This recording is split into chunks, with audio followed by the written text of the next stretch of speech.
Mga kapatid, babasahin po natin ang paksa ng ating leksyon. Ang kasaysayan ng Biblia tungkol sa pagkasanggol at pagkabata ng ating Panginoong Hesukristo. Sa nakaraan po nating pagtitipon ay pinag-aralan natin ang tungkol sa pagkapanganak ng ating Panginoong Hesukristo. Ang pag-aaralan naman natin ngayon ay ang tungkol sa kanyang pagkasanggol at pagkabata. Dumako tayo sa unang bilang, mga kapatid.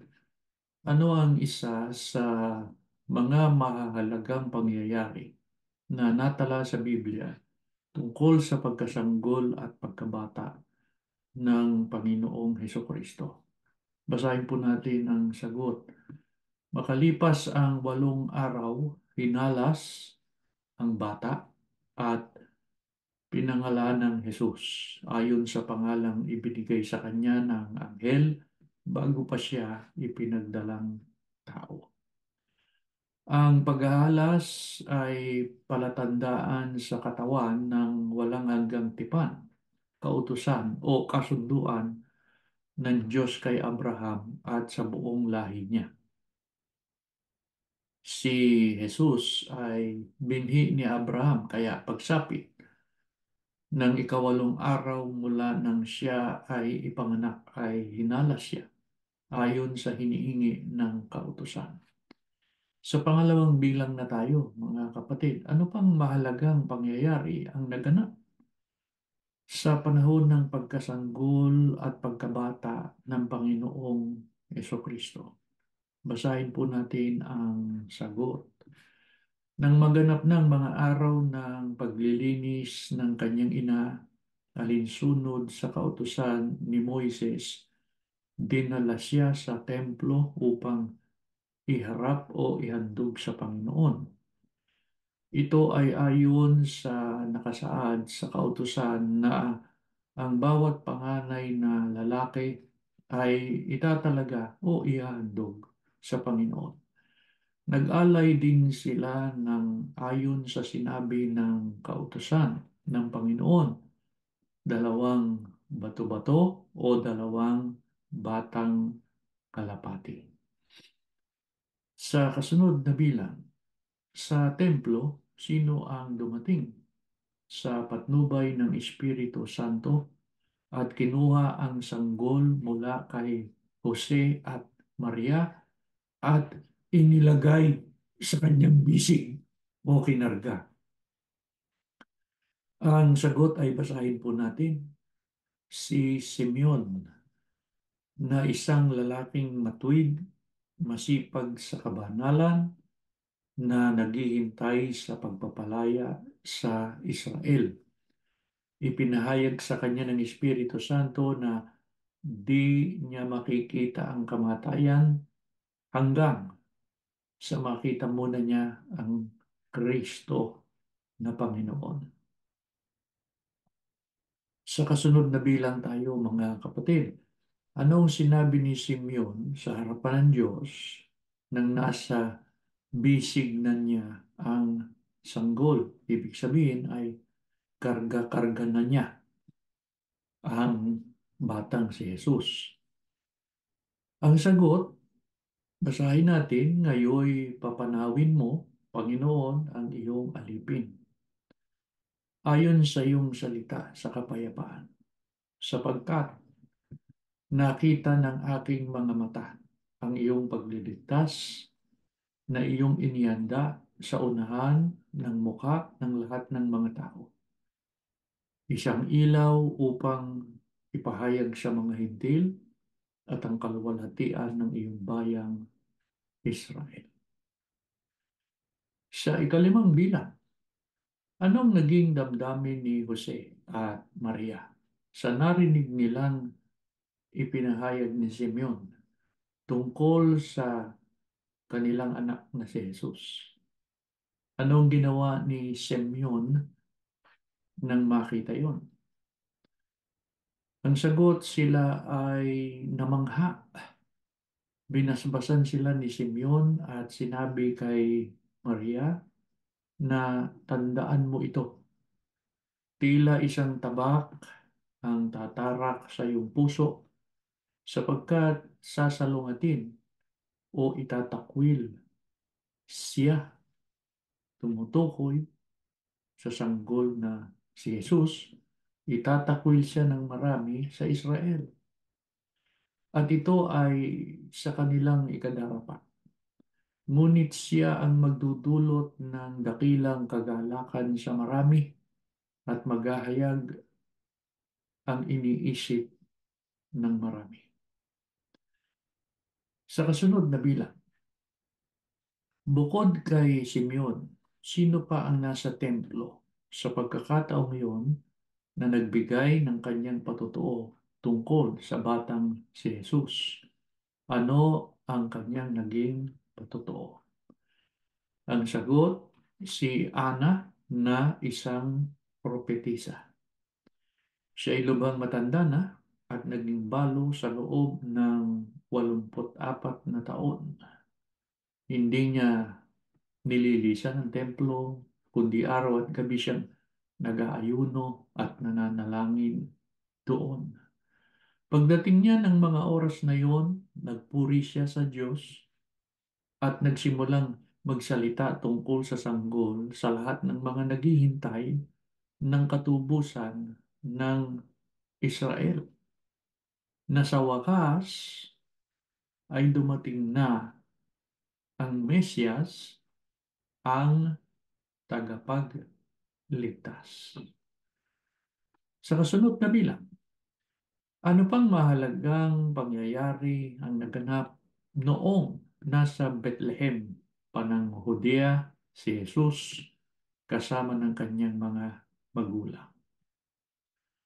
Ang sagot, ang mga pantas na lalaki ay nagsidating sa Jerusalem mula sa silanganan na nagsisipagsabi sa naroon ang ipinanganak na hari ng mga Hudyo, sapagkat aming nakita ang kanyang bituin sa silanganan at naparito kami upang siya ay sambahin. Sa kasunod na bilang, sino ang labis na nag-alala sa narinig niyang sinabi ng mga pantas na ipinanganak na hari ng mga Hudyo? At anong ginawa niya pagkarinig nito? Ang sagot, si Herodes na dakila, ang hari ng Judea. Tinipon niya ang lahat ng mga pangulong saserdote at mga iskriba ng bayan at siniyasat niya sa kanila kung saan ipinanganak ang Kristo. Sa kasunod na bilang, ano ang isinagot ng mga pangulong saserdote at mga iskriba kay Haring Herodes? Ang sagot nila, basahin natin, sa Bethlehem ng Judea. Sapagkat ganito ang pagkasulat ng propeta, at ikaw, Bethlehem na lupa ng Huda, sa anumang paraan ay hindi ikaw ang pinakamaliit sa mga pangulong bayan ng Huda, sapagkat mula sa iyo'y lalabas ang isang pinuno na siyang magiging pastor ng aking bayang Israel. Sa kasunod na bilang, anong ginawa ni Herodes pagkarinig nito? Basahin natin ang sagot. Lihim na ipinatawag ni Herodes ang mga pantas at tiniyak mula sa kanila ang panahong paglitaw ng bituin. Sila'y kanyang pinapunta sa Bethlehem at pinagbilinan ng ganito. Pumunta kayo, hanapin ninyong mabuti ang sanggol. Kapag siya'y nakita na ninyo, balitaan ninyo ako upang makapunta rin ako at sumamba sa kanya. Sa kasunod na bilang, mga kapatid, pagkatapos matanggap ang bilin ng hari, anong ginawa ng mga pantas na lalaki? Bumalik ba sila sa hari upang sabihin ang kinaroroonan ng batang ipinanganak? Ang sagot, basahin natin. Nagsiyaon sila ng kanilang lakad at narito ang bituing kanilang nakita ay nanguna sa kanila hanggang sa sumapit at tumigil sa tapat ng kinaroroonan ng sanggol. At nang makita nilang bituin, ay nangagalak sila ng di kawasang galak. At nagsipasok sila sa bahay at nakita nila ang sanggol na kasama ng kanyang inang si Maria at nagpatira pa sila at nagsisamba sa kanya. Inihandog nila sa kanyang mga alay na ginto at kamangyan at mira. At palibhas ay pinagsabihan sila ng Diyos sa panaginip na huwag silang mangagbalik kay Herodes ay nangagsiuwi sila sa kanilang sariling lupain sa ibang daan. Sa makatwid, yung mga inutusan ni Herodes ay hindi na nag-report sa kanya. Umuwi na sila at hindi na bumalik kay Haring Herodes. At isa pa, yung sinasabing kamangyan at mira na inihandog kay Jesus. Yun ay mga mahalagang uri ng langis o pabango. Sa kasunod na bilang tayo, mga kapatid, pagkaalis ng mga pantas na lalaki, kanino nagsugo ang Diyos ng anghel at bakit?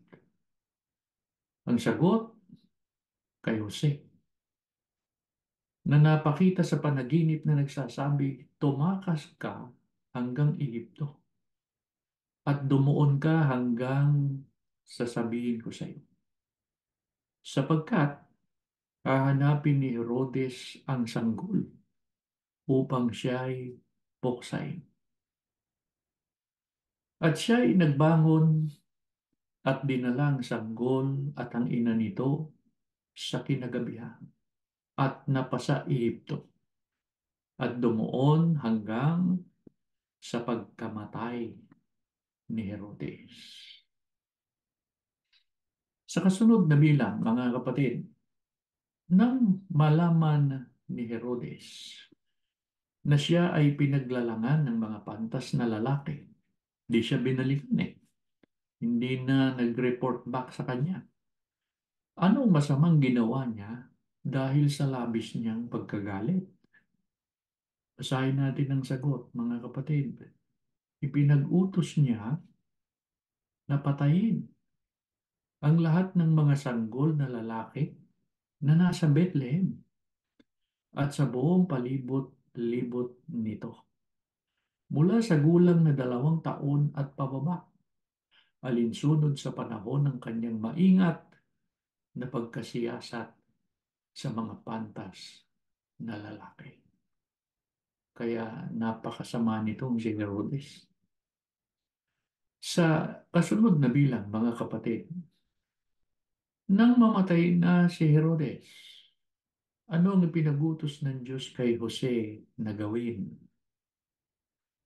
Ang sagot sa panaginip ay sinabi ng isang anghel kay Jose na magbangon ka, dalin mo ang sanggol at ang kanyang ina, at pumatungo ka sa lupain ng Israel, sapagkat nangamatay na ang nangamimithi sa buhay ng sanggol.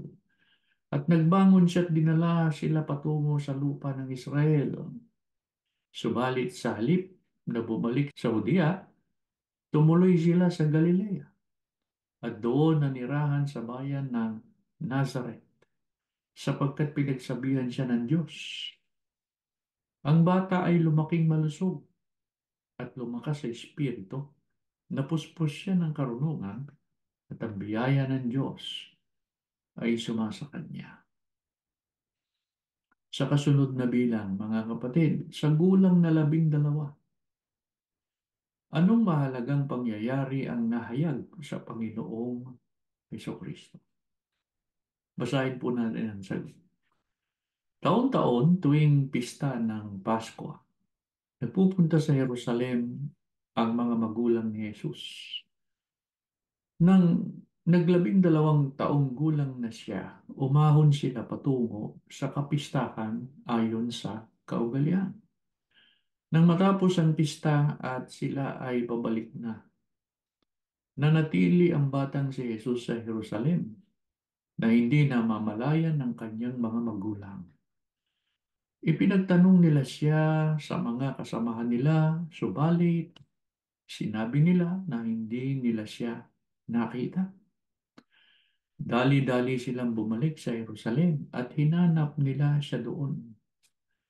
Pagkalipas ng 3 araw na paghahanap, ay nasumpungan nila siya sa templo na nakaupo sa gitna ng mga guro ng kautusan na sila'y pinakikinggan at sila'y tinatanong. At ang lahat ng sa kanya'y nakakarinig ay nagsisipang dilalas sa kanyang katalinuhan at sa kanyang mga sagot. At nang siya'y makita nila ay nangagtaka sila at sinabi sa kanya ng kanyang ina, "Anak, bakit ginawa mo sa amin ang ganyan? Narito ang iyong ama at ako na hinahanap kang may hapis." At sinabi niya sa kanila, "Bakit ninyo ako hinahanap? Di bagat alastas ninyo na dapat akong maglumagak tumbas ng tumahan sa bahay ng aking ama?"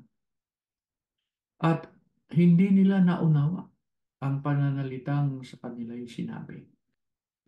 At lumusong siyang kasama nila at napasa Nazaret at napasakop sa kanila. At iniingatan ng kanyang ina sa kanyang puso ang lahat ng mga pananalitang ito. At lumaki si Jesus sa karunungan at sa pangangatawan at sa pagbibigay lugod sa Diyos at sa mga tao. Mga kapatid, yan ang ating leksyon at bago tayo manalangin ay basahin natin muli ang paksa ng ating tinalakay. Ang kasaysayan ng Biblia tungkol sa pagkasanggol at pagkabata ng ating Panginoong Hesukristo. Tumayo po kayo, tayo mananal. Panginoon po namin Diyos, dakila ka po at makapangyarihan sa lahat. Salamat po ng maraming Ama sa patnubay at pagmamalasakit mo sa amin. Muli mong ipinahintulot kami ay makasamba, kapiling ang mga kabataan. Hinihiling po namin minsan pa igawad mo sa amin ang iyong mahalagang basbas, pagpalain ng mga kabataan na nakakapiling namin sa aming mga pagtitipon, pakiingatan sila sa araw-araw. Huwag silang mawawalay sa iyong pag-ibig, sa iyong pagmamalasakit. At nawa po, palagi mo silang ipaghanda ng magandang kapalaran sa piling ng kanilang mga mahal sa buhay sa kalwalhatian ng iyong pangalan. Tulungan mo kaming palagi, Ama, na patuloy namin silang maturuan, lalo na ng iyong mga kalooban. Maakay namin sila sa matuwid na mga paglilingkod at pagsamba sa iyo. Patuloy mo ring basbasa ng kanilang mga magulang. Gamitin mo silang mabisang kasangkapan sa pangangalaga, sa paggabay sa kanilang mga anak. Higit sa lahat, mabisang kasangkapan sa pagtuturo ng iyong mga kalooban upang sa tuwing na makapagbigay kaming kalwalhatian sa iyo. Nananalig din kami, Ama, na ang aming mga pagsamba patuloy mong gagamitin malakas na kasangkapan para magabayan kaming lahat makapanatili sa tunay na pananampalataya. Tinanggap po namin ang aming dalangin sa ngalan ni Jesus na aming tagapagligtas. Amen.